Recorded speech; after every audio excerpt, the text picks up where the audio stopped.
Mr. Sneed is so cranky, and yet he devotes like 5 hours a day to helping us. Natural history book gives detailed information on cats of all kinds. This is going to be so boring. We don't care, that's not relevant. Jungles, floods, hunting, tiger, okay. A book about ancient Egyptology talks about the lion-headed goddess Sekhmet. Blah, daughter of the sun god, protector. Look, Carson, there are statues of these goddesses at the British Museum. We could walk right through that door to the Egyptian Antiquities room and take a look at those statues ourselves. Well, they've probably been stolen if they're over in that room. Way to go, Cecil Grange. A book on London sites has a chapter on Trafalgar Square. Admiral Nelson, we already knew that. British Navy, Napoleon, Nelson, Lions, okay. This room leads into the British Museum itself. Somewhere in here must be one of the cats McCavity talked about in the note. Oh yay, Felix and Aaron, my favorite. The ancient Egyptians worshipped all different kinds of gods. Some of them had the heads of different animals, like jackals, lions, and cats.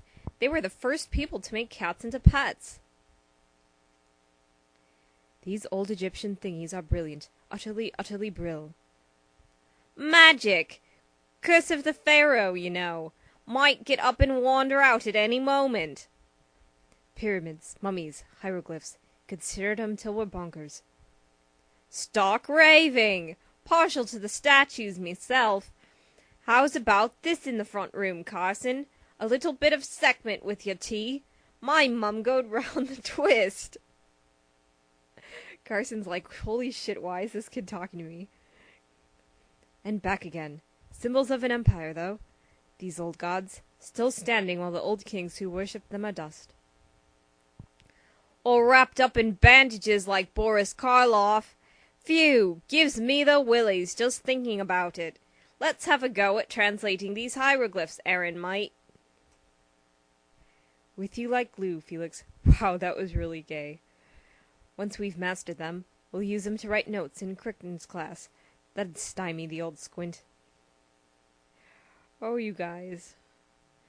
You know, this is a step up from hanging out in Parliament, so I will give you that. Statue of Sekhmet, the lion-headed goddess, has a note on its lap. The note reads, If ever again your cub you would greet, you must look for the cat at the seaman's feet. Tomorrow at noon, if that cat is I, at the museum gate the tiger you'll spy.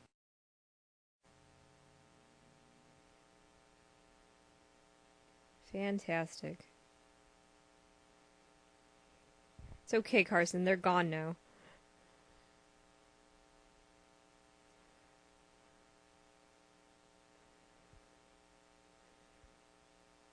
This bozo. Wow, look at all these pigeons. There must be thousands. And those lions must be the cats we're looking for. Arr. Admiring his lordship, are you? That's our Nelson, you know.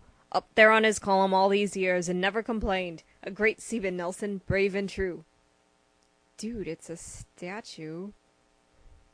Lost an eye and an arm in His Majesty's service and still led the fleet to victory. The battle this square's named after, Trafalgar, that was his last, died on his ship defeating Napoleon's fleet. When was this? You sound like you knew him. God, Jennifer, don't be dumb. Nah, this was in the days of the Great Empire. 1805 he died. But a seaman knows a seaman, and all us Navy lads have a place in our hearts for old Horatio. The great lion statues at the base of Nelson's column are huge, about 10 feet high and 15 feet long. They are made of bronze.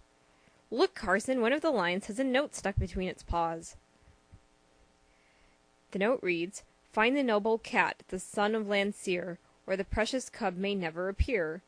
Tomorrow at noon, if I am he, at Nelson's feet the tiger will be. I don't know about these poems, McCavity. These are some of your worst.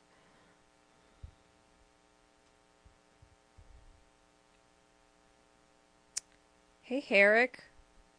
How's the Ritz? I can't imagine any lions or tigers running around here. I wonder what connection this place could have to cats. Maybe they have a pet cat as a hotel mascot. Maybe they do.